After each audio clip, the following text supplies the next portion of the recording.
What's up, folks? Welcome to episode of what I'm playing today.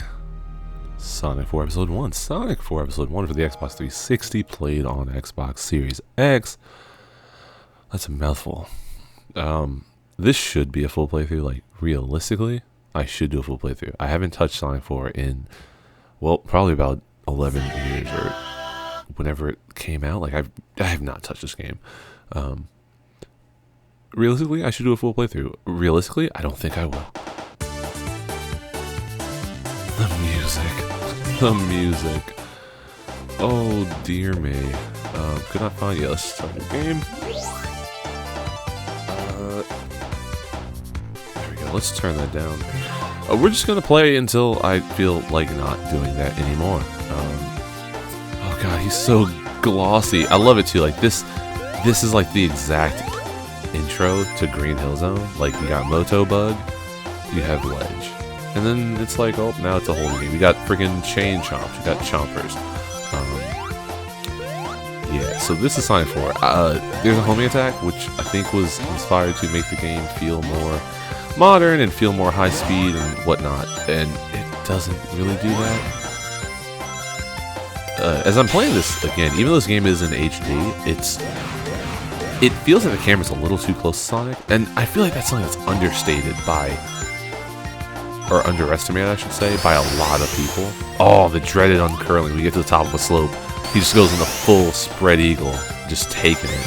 Also, the ball doesn't make you go faster, which is stupid. That's like the whole point of physics.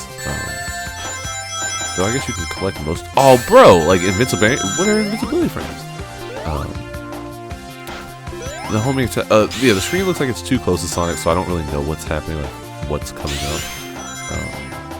But on top of that,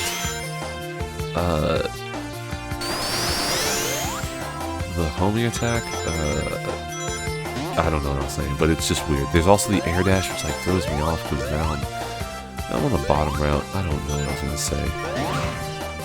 Dude, can you just get on the platform? There we go. Yeah, no, this game, I remember it being quite low when it came out, and there are some Sonic games I think over time people start to come around on for whatever reason. Oh, I should have gone to the special stage. They start to come around for whatever reason. Maybe they realize they were being too harsh on it or whatever, but not this game. I don't think there's anyone who really comes out, and not that I really follow the news of the day or whatever, but I don't know if there's anybody who's like been outwardly outspoken about doing about this game being good. Oh, sorry, I just want to call attention to his looking up animation. Like he's really engaged. He's really into that. Yeah, no one's like out here saying, you know what, this game wasn't as bad as we thought. Like it's not that it's like terrible. It's just not a particularly interesting Sonic game. Oh, I screwed it. Are there slope physics? There are slope physics. Interesting. Like, hold on, let me do that again. I wasn't expecting to be able to do that. Let's see, if I just... Okay, so that's if I just jump and I wasn't holding anything, whereas this time, I'll jump. Oh, that actually is interesting. If you jump and hold, you have more control. This background is thoroughly uninspired, though. Like, you would think that being like an HD game or whatever, it would have a more detailed background, where in this case it's just water and like a few rocks. Like, it's not even like there's bro, to the bottom, it's not even like there's a bunch of rocks. It's literally just like 4 rocks or 5 rocks or whatever that just scroll back and forth. Like, there's 1, 2, 3, 4, 5, 6, 7 maybe. It's just kind of funny to me that it's like, nah, we're just gonna have these same rocks here. We're not even just like duplicate a bunch like the old games.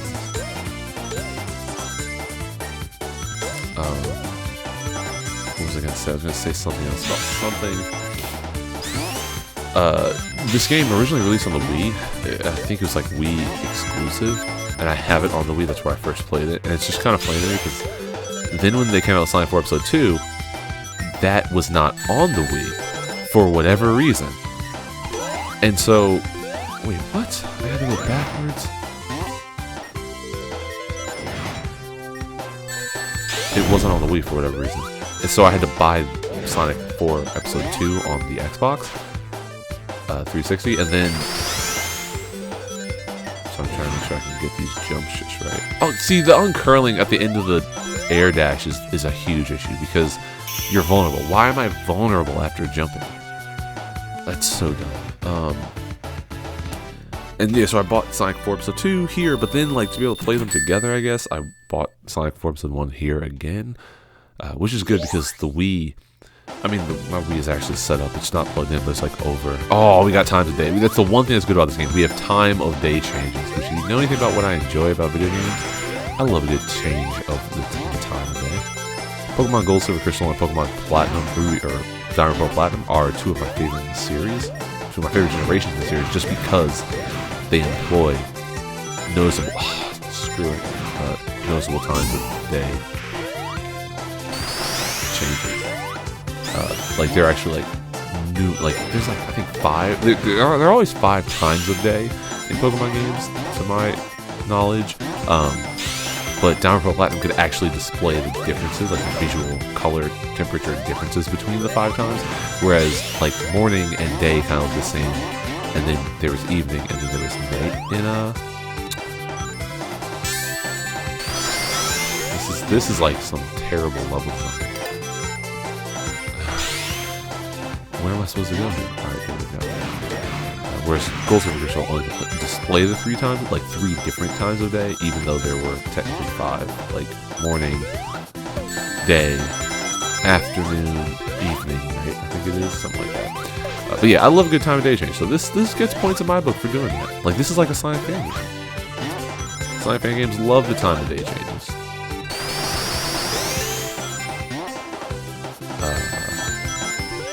Yeah, this game, it feels so terrible to play. Like, it honestly does. There's nothing good about this. It's like, if you're looking for a Sonic game, there are others that do this better. And it's just a shame, because it's like, this was supposed to be the sequel in the classic series. Like, this was supposed to be the next best thing. What really bothers me, though, is the fact that they introduced Tails in Sonic 4 Episode 2, but they didn't bother to do a Sonic 4 Episode 3 and do Knuckles. And Sonic 4 Episode 2, it's not really deserving of the last game in the series. Oh, wow. Freaking ring block. It's really not deserving of being the last game in the series. Or in a chronological game in the series.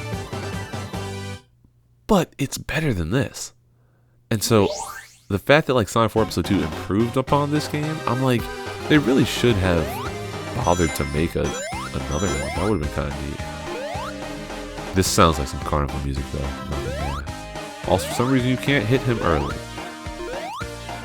That's annoying.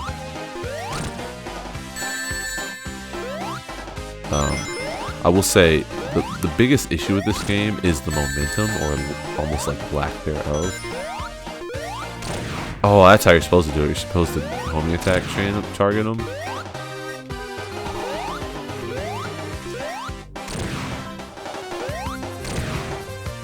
Oh, I think he does. Yeah, he does a little short. He did the freaking 360 or whatever. Yeah, this game, the startup speed for Sonic is really weird. Like, he literally walks and he kind of glides on the ground, so it doesn't feel as natural as in the other games, where like the sense of locomotion and progression that he gets from his own 2 feet feels way more realistic. And I keep going back to that word, like, it's realistic. And it's like, it shouldn't feel realistic. It's a blue hedgehog. It's a fictional blue anthropomorphic hedgehog. So it shouldn't feel realistic, but it does. And I really like the movement of the original Sonic game. So when they screw it up and they don't get it right, it's super apparent. And that's like the most frustrating thing as a longtime fan of the series. This zone, though, I'm not a fan of the music because the music sounds more carnival-y than... Oh, it's Bumper! He's back! From Casino Night Zone. I'm not a fan of the music because it sounds more carnival-y, but the visuals, oh my god, we need to take a minute. When I get a chance, I'm just taking a look at the background. What happens if I pause it? Okay, that happens. But look, you have It says, wait, can I zoom up? Zoom up. There we go. All right, I don't know what the red building says, but like it's like a bunch of casinos. Like you see the streets. Maybe they're just parking lots. I don't know. But you have all the neon lights, and the buildings are fairly varied. Like, okay, there are two of the blue and green striped ones right next to each other. But you can see like the marquees for like the theaters and stuff. And it's just kind of interesting. I wasn't expecting this to be like that detailed, considering the last background looked like it was still unfinished. Wait. Okay, whatever. Just do it that way. But okay, see, that's another issue. Like, right? You get here. I'm Sonic. I should not. Like, I don't feel like that should happen technically. Like, I don't know. It just seems kind of strange to me. I mean, I'm not sitting here trying to ask that this game be better. I mean, this game is not good.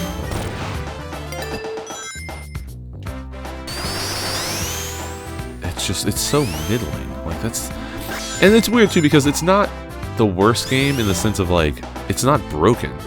And that's sort of an achievement for Sonic, because we have seen broken Sonic games. I mean, Sonic 06, without saying, of course, I mean, that is just a trash game.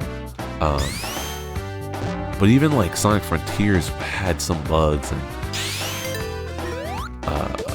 what other Sonic games were kind of buggy? I'm trying to think. What the DS games were? When I played Rush, I didn't play Rush Adventure, and the Game Boy games. Those are more or less fine. Honestly, it feels like it's usually the 3D games that can give you the most issues. Oh, I love a good palm tree. I love a good neon palm tree. Okay, just flame me in the freaking bat box. Just flame. Okay, that level sounds really weird. Drop Dash might make this game playable. I wonder if anyone's done a mod to have Drop Dash in Sonic 4 Episode 1 and 2. Because that would be really good. I mean, there's basically kind of a Drop Dash in Sonic 4 Episode 2 when we get to that. We'll get to that eventually. Yeah, I'm probably going to play most of this game. If not all this game. I'm not going to do a full Chaos Emerald run. Screw it. Don't care. Definitely not. Definitely not. Definitely not. Road of Cards. I think this one you have to ride the cards. So the background's the same, but it's kind of nice that they've added like the dice. They've added the dice they move. That's cool. Like this game that's what's so weird. Again, this game, it's not bad in the sense of like they didn't care for it. Like they definitely put time and effort into making it look the way it looks. It's just I don't think the art style particularly works for what classic Sonic should be. Granted, this is supposed, I think, more so bridge the Sonic series than to be a complete recreation of. Wait, do we just get lives? Oh no, okay, I was gonna say, does that just give you lives? Oh, that's cool. I just grind for lives in this bee's inch. I don't think it's supposed to be a complete recreation of the classic Sonic series. I think it's supposed to introduce classic Sonic to a more modern, a newer, a younger demographic. Which it does, but because it doesn't do that well, and because I think a lot of who you're going to have playing these games and who's going to be most vocal about playing these games are going to be long-standing fans. It's basically, oh god, I gotta like make a video about this. It's basically why Mario can't afford to miss, because Mario games, they don't just have the legacy. They don't just have like the newcomers. Like what was that game? They re-released Super Mario 3D World, the one that was on the Wii U for the Switch. But then they added Bowser Fury because they didn't just have a new set of players who were playing the game. They had a bunch of old fans who they knew they had to give something new to make it worth their while. Not wild. And so because of that, it's like you got a game that is actually pretty fun and it adds something new to the formula. Whereas Sonic games, it seems like a lot of times they kind of forget about the legacy fans, and so they keep doing new stuff. And like, if my kid, let's say I had a kid, and my kid's first game is Sonic Frontiers, he's gonna be like, "Oh, this is so cool! It's so fast!" But then I'm gonna be like, what if I'm like, "Oh, I don't really like the way the direction they took it. Okay, this is just poor setup. This is just a poor setup." What if I'm like, "I don't really like Sonic Frontiers"? Well, it seems like Sonic team is more inclined to listen to the younger fan than the fan who's been playing the games for, darn near 30 years. And that, I think, is part of the problem with Sonic, because kids are going to come and go, and what you're going to think of as good as a kid is not necessarily going to matriculate into your adulthood. So if you have long-standing fans who have played all the games in the series say, like, oh, this is good, that is good, you kind of need to respect that, because they're going to be the ones who are going to keep your franchise relevant as they get older and they buy the games that's a deathbed for their kids. It's kind of like what you're seeing with Street Fighter, because in Street Fighter 4 was like a hugely popular game. This is what's weird. They just put like this random platforming section in here. But Street Fighter 4 was like hugely popular on the multiplayer scene. But then on the I think Street Fighter 5 kind of was not as well received. And so Street Fighter 6 is kind of positioned as this game that will bring the fan base. That's a good time travel spot if you're looking for one. That'll bring the old school hardcore fan base back, while including the new school control scheme. Like they have like the Arc Sys, is it Arc Sys? Like the people who made, bro, you gotta be kidding me. The people who made Blaze Blue and like Persona 4 Arena, like those games. I think they're trying to. Nope, just wait. Dude, you can't just do that. They have like the easy controls for people like me who aren't longtime Street Fighter fans and Street Fighter players, so that I can still enjoy the game and play with my friends and feel like I'm halfway decent. I mean, you have to make that compromise, because if you just go for the new players, you're always gonna leave somebody out. You're gonna leave the people who kind of built your franchise out, and you don't really want to do that. But that's enough ranting and raving for this episode. Next time, what happens if I don't press next act? Oh, it takes back here. That's perfect. Next time, we're going to come back and can you just go in here? Oh, you can. You can just skip ahead. You can just skip ahead. That's so stupid. That's because I think this came out kind of like, sort of like, not DLC, but wait, did they release the episode episodically? I don't think they did. But if they did, I could see why this is like that, where like you bought the Splash Hill and then you bought Casino. But I don't remember paying for this 4 times. I think it was one game.